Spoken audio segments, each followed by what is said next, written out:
It is just after midnight on Monday, 8th of December, 2025.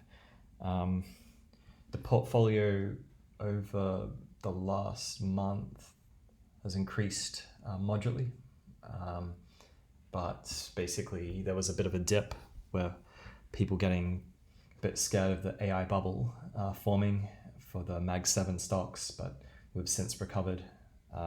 My portfolio construction looks similar, and just as an update, and just as a reminder, this is in US dollars, unless I mention otherwise.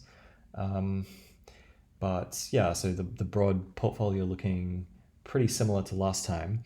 The update, look, it's been pretty busy at work, guys, but I received a just over $100,000 Singapore dollar bonus, which is roughly $80,000 Sing payment recently. So I wanted to share with you how I've invested that for your reference. So I've invested about half of that so far. I got that paid at the end of last month, so at the end of November. So I've invested around 40,000 US dollars. Still got 40,000 that I'm just looking to deploy, depending on what the market does. But I think the main theme of what I was trying to do is avoid and kind of diversify a bit more from AI stocks. You can see that I've got probably about half my portfolio in these four big ETFs, two of them which are basically the same. The reason I have this split, by the way, is because I own VOO through like a employee contribution scheme. VTI is through my direct account. So I just put them both in the portfolio for reference. But the reason I buy VTI separately is because it covers a bit more of the market, so you're a bit more diversified. But mathematically pretty similar. But yeah, so like as you can see, sort of 50% these two big ETFs. Plus I've got a reasonable portion of holdings in Google as well. I've got some Meta. Have had some Nvidia as well, which I sold directly, given I've owned so much of them through my ETFs. I sold some Oracle as well. But look, I was really trying to diversify away from the big four ETFs that I've got. So the two companies I topped up on were Acrow Ltd. So you can see I topped up recently, kind of a few $1,000s, kind of in December. Not really that much, but because I already had a pretty large holding. I also topped up a bit of Ridley's as well. So in the last kind of few days, I've put about 10 grand, a bit more into Ridley's as well. These two companies are pretty interesting, so I wanted to just run them by you, I guess. Acrow is a construction company.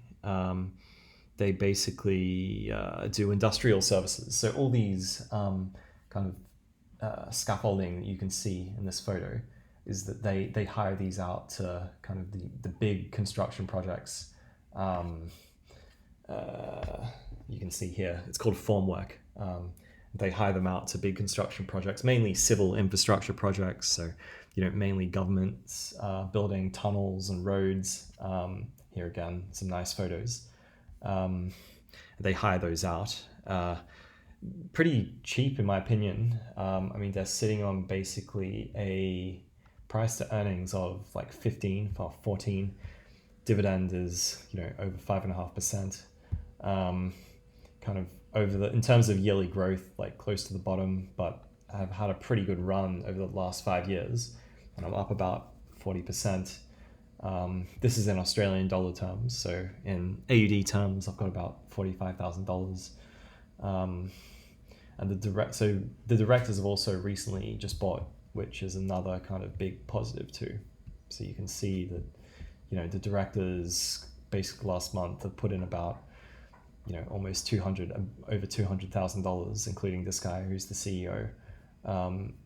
So they're pretty invested, and I'm frankly, after doing a lot of research and listening to these guys speak, I feel pretty safe and confident holding them, particularly when, unlikely to be affected by sort of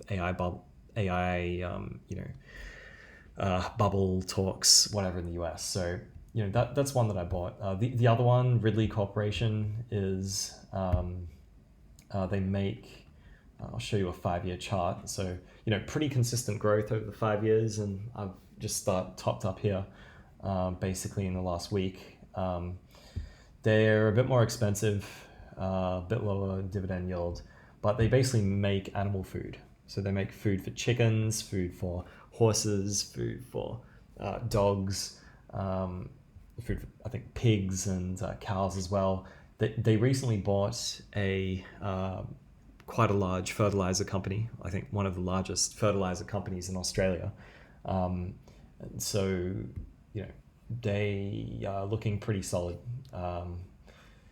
based on the research I've done as well. So, I'm not going to go into a deep dive here. Maybe I can do that later. But look, you can see a pretty tight registry. Top 20 shareholders hold 80%. Given it's almost, what is it, $1 billion company, only 300 million, less than 400 million shares on issue. So pretty tight registry. Shareholders are not being diluted.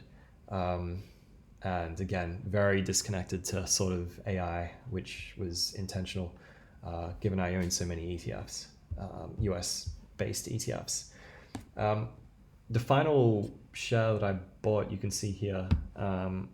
So NBN Trust, Netlink NBN Trust. This is a 5-year chart. Pretty boring company. They pay a 5.5% dividend, it's a Singapore company, about 3 to 4 billion Sing.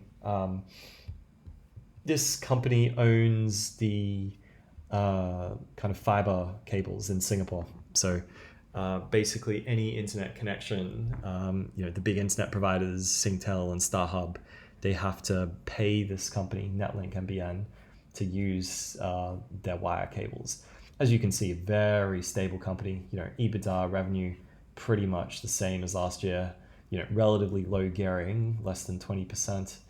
And effectively, it's a monopoly business, guys. So they're basically guaranteed revenue, low refinancing risk, and pretty stable dividend yield, which, remember that dividends are tax-free in Singapore as well. So even though this is only a 5.5% yield, in Australia, for instance, that would be the equivalent of like a 6 or 7 pre-tax, pre-franking credit yield as well.